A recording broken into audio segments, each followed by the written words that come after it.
परिवार कैसे प्रभावित हो सकता है। इसीलिए हॉर्न बजाकर बाखबर करने वाली खबर जरूरी हो जाती है। और आज की ये खबर चैट जीपीटी की एआई चिकित्सा सलाह से जुड़ी हुई है। ज्यादातर लोग अपने रोजमर्रा और पेशेवर जीवन में मदद के लिए जनरेटिव आर्टिफिशियल इंटेलिजेंस की ओर रुख कर रहे हैं। लोगों के लिए जनरेटिव एआई टूल की मदद से स्वास्थ्य के बारे में जानने की बहुत संभावना है, लेकिन उत्तर हमेशा सही नहीं होते। स्वास्थ्य को जानने के लिए चैट जीपीटी से सलाह लेना जोखिम भरा भी हो सकता है। ऐसे में जरूरी है कि चैट जीपीटी से जुड़े सवालों के जवाब को लेकर खुद सतर्क हो जाएं और दूसरों को भी सावधान रहने के लिए हॉर्न बजाएं।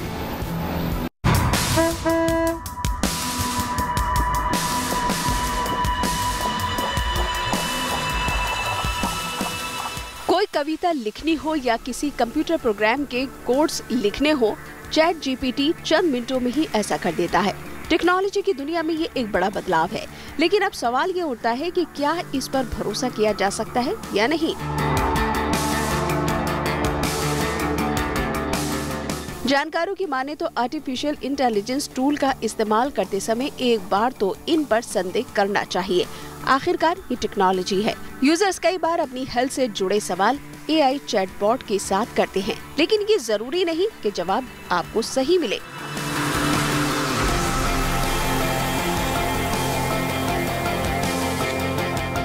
पिछले कुछ वर्षों से चिकित्सा से जुड़े सवालों के जवाब जानने के लिए लोग चैट जीपीटी की मदद ले रहे हैं।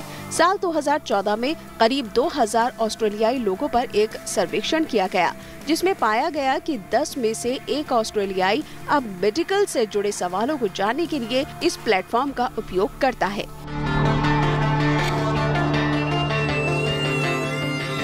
पिछले महीने एक स्टडी में ये बात सामने आई कि चैट जीपीटी का उपयोग करने वाले 3 में से लगभग 2 लोग ऐसे प्रश्न पूछते हैं जिन्हें आमतौर पर इलाज की जरूरत होती है।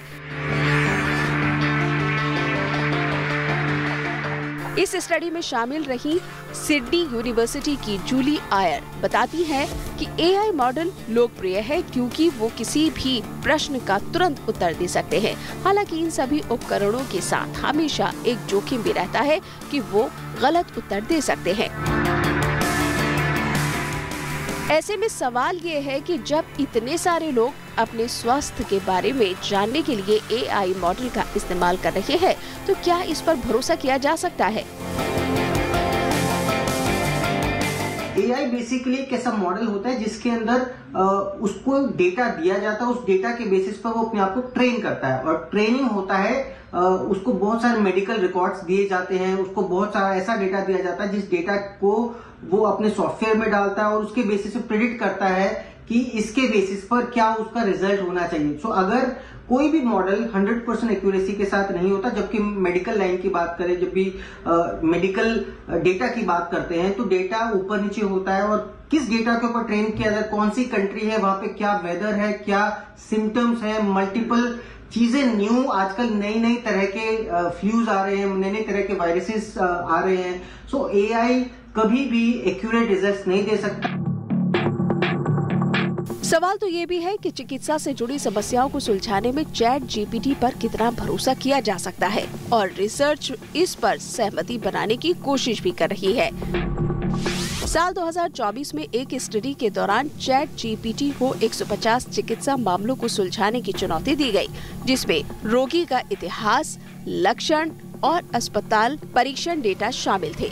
रिसर्च ने एआई को रोग का निदान और उपचार योजना बनाने के लिए भी कहा, लेकिन इसके नतीजे अच्छे नहीं आए। चैट जीपीटी ने केवल 49% मामलों में ही सही निदान और उपचार योजना दी, जिसकी वजह से इस पर सवाल उठने लगे। लिहाजा रिसर्चर्स ने निष्कर्ष निकाला कि चैट जीपीटी 100% सही जवाब नहीं देता।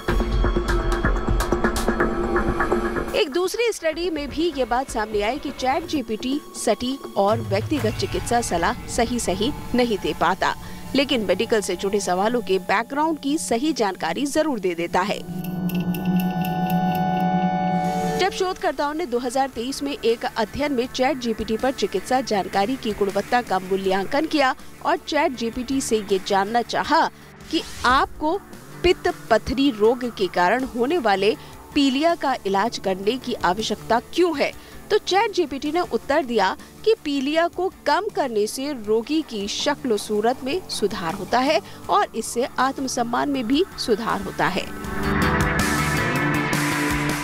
चैट जीपीटी का ये जवाब गलत तो है ही और इससे ज्यादा हास्यास्पद भी है, लेकिन इस पर स्टडी से जुड़े royal free London NHS foundation trust UK के सर्जन सेबेस्टियन स्टॉबली का कहना है कि वास्तव में चैट जीपीटी द्वारा बताया गया सही इलाज नहीं है। नया चैट जीपीटी 4.0 इस सवाल का बेहतर जवाब देता है, जो अंग को हुए नुकसान और बीमारी की प्रगति को रोकने के उपाय बताता है। चैट जीपीटी की चिकित्सा सलाह पूरी तरह से गलत नहीं है, लेकिन ये पूरी तरह से सही भी नहीं है।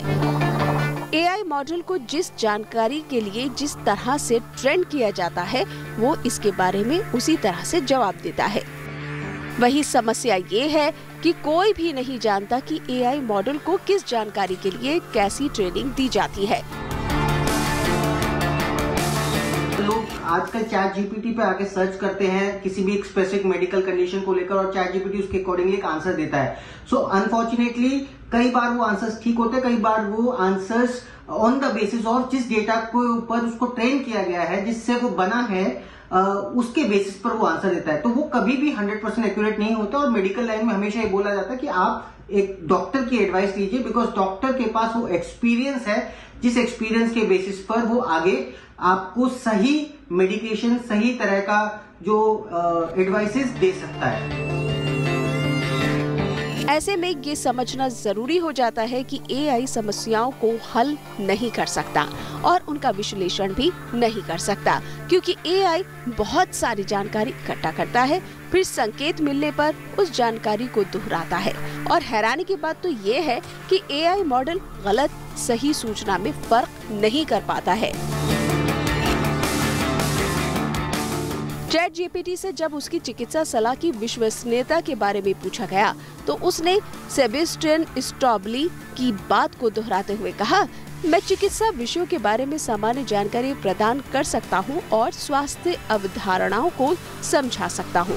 मैं पेशेवर चिकित्सा सलाह का विकल्प नहीं हूं। जाहिर है आधुनिक युग में चैट जीपीटी का इस्तेमाल लगातार बढ़ रहा है। इसके जितने फायदे हैं उतने नुकसान भी हैं। ऐसे में जरूरी है कि चैट जीपीटी से जुड़े सवालों के जवाब को लेकर खुद सतर्क हो जाएं और दूसरों को भी सावधान करने के लिए हॉर्न बजाएं।